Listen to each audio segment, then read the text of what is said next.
Welcome back to our program. I'm Dory Croggy here on Newsmakers. Today we have Heidi Bohan from the DuPage Care Center here to tell us about the relaunch of a support group that was very valuable to residents pre-COVID-19.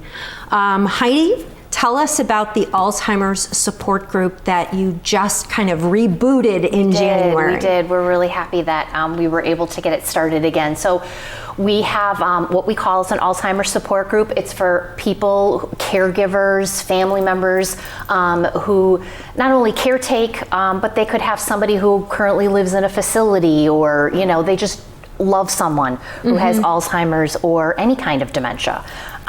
So our group started just 2 months ago. We used to have the group for many, many years. And unfortunately, because of COVID, we had to put that on pause. So we were able to restart it in January. And we host every Wednesday, the second Wednesday of every month at 5:30 at the DuPage Care Center. So, and what types of resources are available to people? Is this educational? Is this emotional support that they provide for one another? It's really both. I will tell you that when we met for the very first time, we were telling everyone, this really is your group, right? I mean, we're facilitators to the group, but this is your group. So you share with us really what you need the most. And what they mentioned was they really wanted to hear more education and learn more about Alzheimer's or other types of dementia. So it was, our focus is really to try to get speakers in.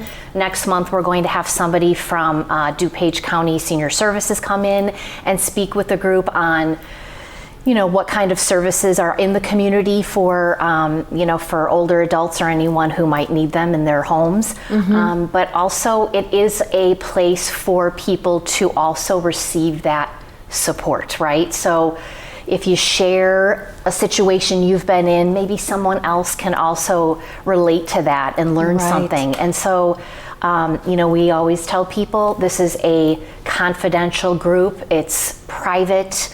Anything you share would never be shared with anyone else.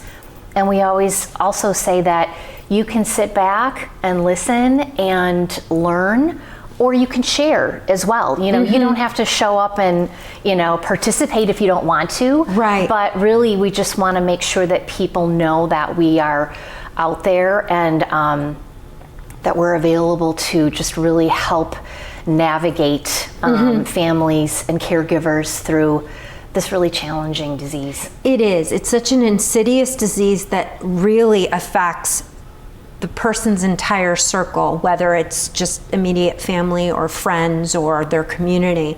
How are people finding out about your group? Are you reaching out to residential facilities, or how is that happening? So we did, Mike Weisensee, who is another clinical case manager that works with us at the care center, he's really been instrumental in starting up the group again.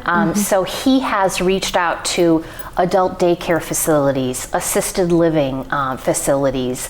We have it, I know he went across the street to DuPage County Senior Services and just dropped off some information. And so we also have it listed on our website, on the DuPage Care Center website, but it's also listed on the Alzheimer's Association website. And that's a good resource for families as well. Yes, it's a great resource. It, they have call centers if you're having any kind of challenges with caregiving and you need just somebody to talk to. They have a call center that you can, reach out to, but they have articles and a list of, support groups that you can attend. So it's a wonderful resource. I know you're just getting it started, but are you primarily seeing people who have the family members already in a residential facility, or who perhaps have just gotten a recent diagnosis? It's really across the board. So our last meeting, we had several families that they have loved ones that are with us at the care center, but I would say the majority have somebody that is in the community. I have a few people that, you know, they're working a full-time job and they're caring for their parent as well. Very challenging. It's very hard, you know, so it's across the board. You know, we have brothers and sisters that are there trying to learn as much as they can because they know that down the road, you know, they might have to get involved, right, in that care. So we have all different kinds of dementia that people have been diagnosed with. So it's not, like I said, not just Alzheimer's necessarily. And so, yeah, we're just happy that we can be there for them and offer them, you know, some insight or just a listening ear, you know. So if someone wanted to get involved in this support group, you said it's the second Wednesday of every month. Yes, at 5:30 in the evening at the care center. And we just ask that people RSVP, so they can RSVP to myself or to Mike Weisensee. We do have it listed, like I said, on our webpage, and we just kind of want an RSVP so that we can anticipate how many we will have, how many will gather that day. So, yeah. And how long do these meetings go? So it's about an hour. I will say that last time it went over a little bit because people sort of gathered after the meeting and were, you know, sharing information. So that's okay too. But we like to try to keep it to an hour, and we like to provide, if somebody wants to share, we like to give everybody sort of the same amount of time to be able to do that. So, but it usually goes about an hour. Okay. Well, Heidi, thank you so much for being with us. This is great information. Please share it with anyone that you know that may have been recently diagnosed or has a family member who's going through this challenging time, and we'll bring that information up on the screen. I'm Dory Croggy. Thanks for being with us.